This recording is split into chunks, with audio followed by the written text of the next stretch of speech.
Well, I'm Sam Eckmann of Gold Derby, and I am very excited to be here with Todd Black, producer of Ma Rainey's Black Bottom for Netflix. And Todd, you've actually worked with Denzel Washington, who's the producer on this as well, uh, for a very long time. You have a long collaboration together. So I was just curious, how did that first start, and what has kept you both working together? It started at a lunch in 1989. Um, I wanted to meet with him because I'd seen Glory and I thought it was an unbelievable performance, like one of the probably the best performance I've ever seen from an actor at that time in my young producing life. And I finally got to lunch, and he said to me, he said, "What do you want?" And I said, "I want to work with you." And and I said, "How do I do that?" And he said, "When you read something that keeps you up at night and that makes your heart pound all night, and it's that good, call me, but don't call me before then." So many years later, I had optioned the rights to my friend Antoine Fisher's story, and I had taken a couple of years with him trying to help him to write it as a screenplay, and bought him a computer and kind of got that all going. And then I gave that draft to Denzel, and took him a couple of years to read it because he was making a lot of movies. And I just waited patiently. And finally, in I think 94, 95, I got a call from Ed Lamato, his agent, saying, "Okay, he wants to meet you for breakfast. Go meet him." So we met and we talked about directing, and he was interested in directing. And I told him I'm very interested in directing, but I also wanted him to play a role in it because it makes it much easier to get the movie made, because it was a tough movie and not obvious on the page.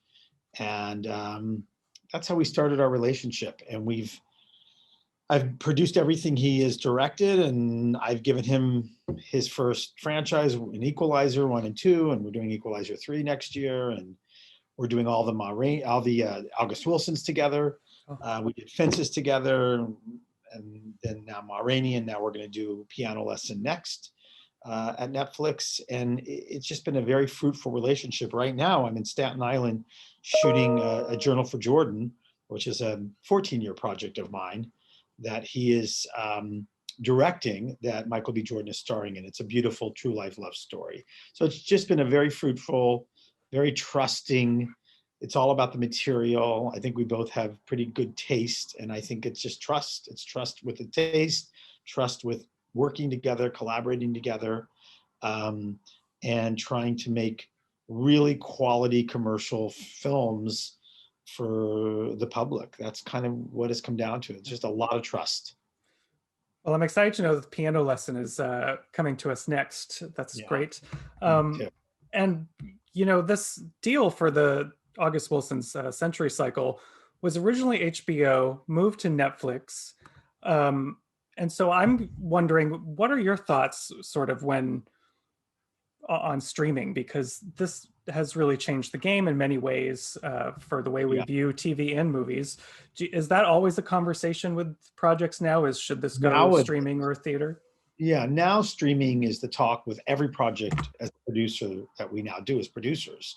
We have to, we have to become aligned, and we have to all look at our material now at studios, to say, will this go to their streaming parent, or will our studio sell it to a streamer, if we're making it as a feature? And we all have to prepare ourselves now in a very different way than we ever had to before. But it's also, there's a lot of positives of that, which is we can now make projects that normally we would have had trouble getting made at a studio, because streamers need to service their huge audience base. And when you look at Netflix, they're all over the world. They're Mhm. everywhere. So, things that a studio wouldn't necessarily want, a streamer would want, because there's such a big demand and there's so many eyeballs now that they have to service them weekly and daily, weekly and monthly. So, as a producer, even though my deal's at Sony Pictures, I love being able to look at my material and say, well, I know that Sony won't do that, but I know, Netflix or Apple. I mean, we're starting a movie at Apple with Will Smith called Emancipation soon. That was a big sell to Apple. And, I'm thrilled with that. And, I'm starting my Aaron Sorkin, Lucille Ball, Desi Arnaz movie at Amazon right now. That starts shooting in a couple of weeks. So I couldn't be happier. And my relationship with Scott Stuber and Ted Sarandos and Tendo at Netflix is heaven. I love them. I love being there. I love making movies with them. As a producer, it's been nothing but beneficial. You have to restructure some of your deal points for sure. And we're all dealing with that right now. So that's a big part of this. But as far as having more places to sell and having more eyeballs on your movies, it's a dream come true for producers. Mm-hmm. And speaking of Ma Rainey's Black Bottom, the casting for this is incredible. And I'm wondering how much of the casting was already top of mind when this started out, because obviously Viola Davis seems like a prime candidate, an obvious choice for Ma, but she's not necessarily known as a singer. So what was the casting process like? Well, that's a good question about Viola Davis and the singing.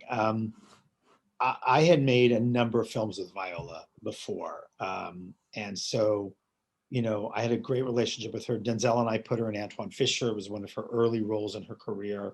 So we had a great relationship with her. Obviously, they had done Fences together on Broadway, and then we did it as a film together.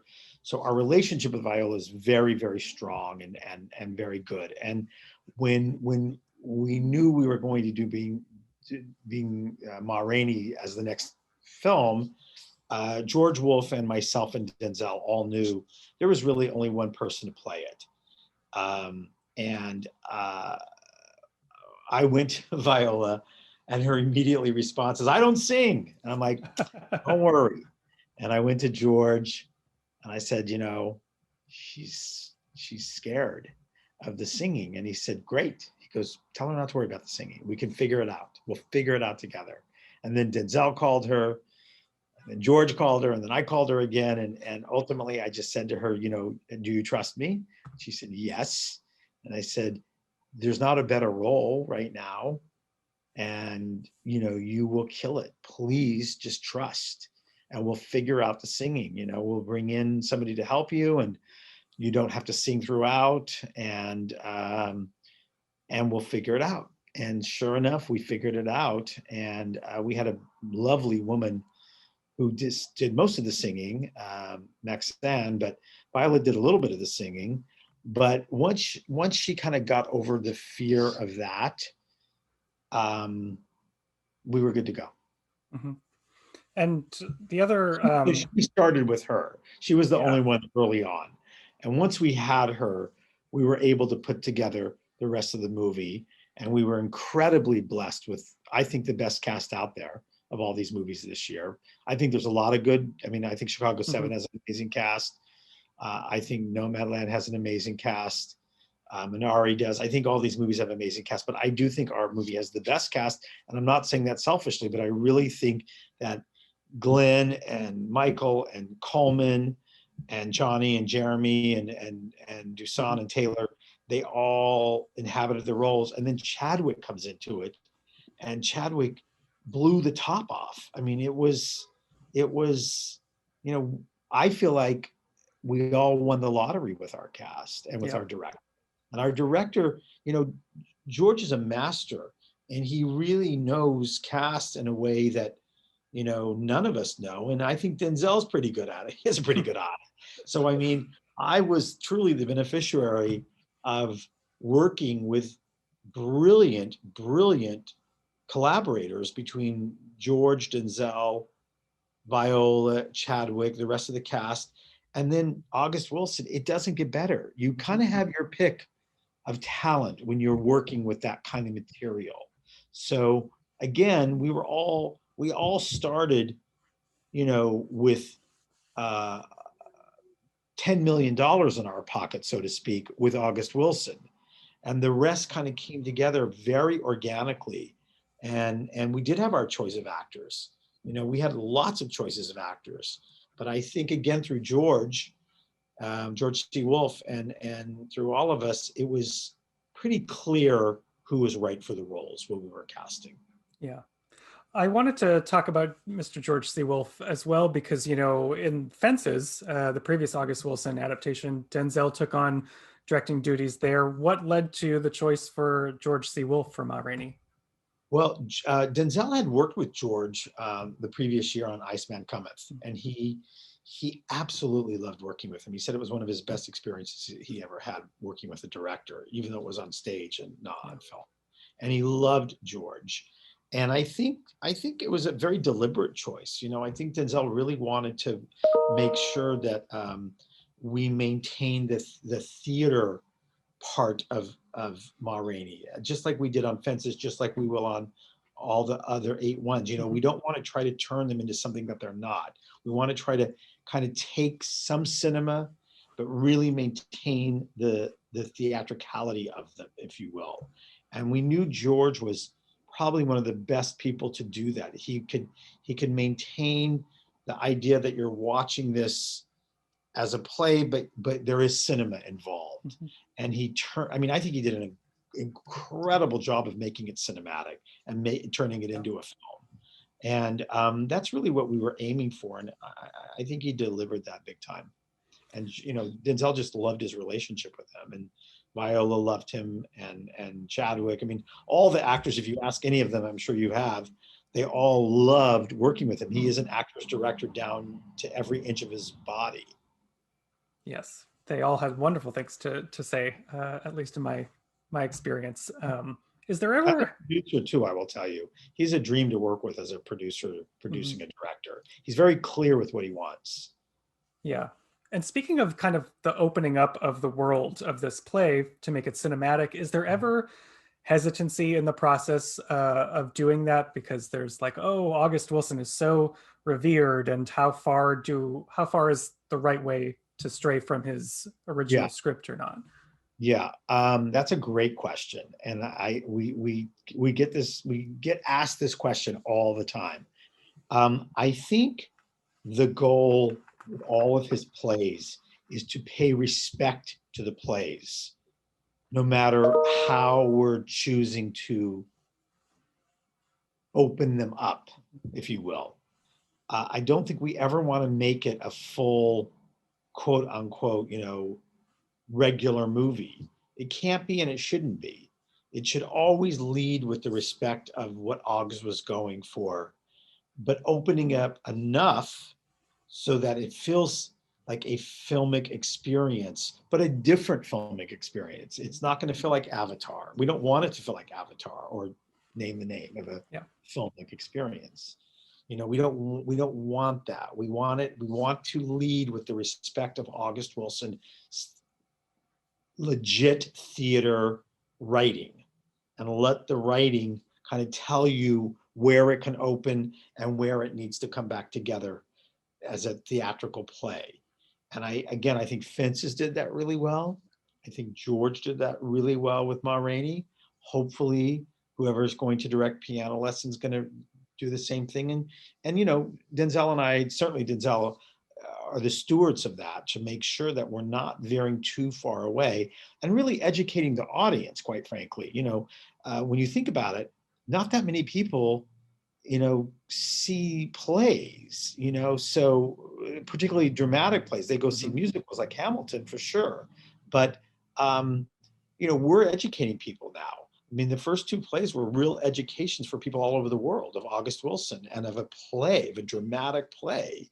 So it's our responsibility, I think, to kind of bring them into our world and get them comfortable with the enormous amount of storytelling and dialogue, and not necessarily let the visual lead. Yeah. Because I think that wouldn't be paying respect to August Wilson. Does that make sense? Yes, it does. Absolutely. And those plays, this sequence, the cycle, is not really being made into films in like chronological order. So No. what was it that made it right to do Ma Rainey's Black Bottom right now? That's a great question also. I think the way we were looking at it is, what were the ones that really took off, and that were more known by audiences. Certainly Fences was. It was a huge success with James Earl Jones in the 80s. And then it has been, done over and over again. And then obviously when Viola and Denzel did it on Broadway, it was a huge success. And Ma Rainey has had a great run, both, in New York and then all over the place. So we've kind of looked at what were the plays that were really successful that that audiences know about, and then kind of said, well, certainly Ma Rainey was after Fences, and certainly Piano Lessons after that, and kind of just looking at that, and quite frankly, seeing, talent-wise, who is right and who is available, and looking at those things too. It's a mixture of things, quite honestly. It isn't just what was the most successful. It's a mixture of a lot of things that go into it. Yeah. Before I let you go, I'm interested in your role as a producer, because I think the cool thing about, or just one of the cool things about your job, is that you get to really see a project from the earliest days through every step of the creative process until the finished product. So what for you is the most exciting step or part of that process? Such a good question, Sam. The most exciting part of the process for me of producing films is truly the developing of the script into script form from a play or a book or a pitch, whatever it is, to really having the 80 or 90 or 100 pages done from what it was to begin with. That to get that part done, and then to be in the cutting room and to be able to see versions of each scene cut from working with the writer in the beginning is fascinating for me as a producer. I love that. I love that process of the beginning and then of the editing process. I also obviously love when the film comes out and it's embraced, but that's a given. But I will say the actual developing, the making is great for sure, because you can influence it, but you can really influence it in the developing of the script, and you can really influence it in the editing. So though the developing and the editing for me are my most satisfying and my most gratifying and my scariest, because you really can make or break. Even with Ma Rainey, I mean, we had nothing else to shoot other than what was there in the play. So we had to make it work in the development of the screenplay with Ruben Santiago Hudson and George. And then we had to make it work in the cutting room. We couldn't remove scenes. So it was really, it's a delicate dance. Same with Fences. It's a very delicate dance in the cutting room. And it's a very delicate dance in the developing. But it is on anything, maybe an August Wilson thing or not. You have to get it right on the page, and then you have to really get it right when you're shooting it, and then you really have to get it right in the editing room. Yeah. Well, it's fascinating to hear all of your talk about Ma Rainey's Black Bottom. And for everyone who's out there watching, please subscribe to Gold Derby. Make sure you keep in touch with us throughout the season. We have lots more interviews with contenders like this. Todd, thanks so much for joining me. Thank you so much. Bye-bye.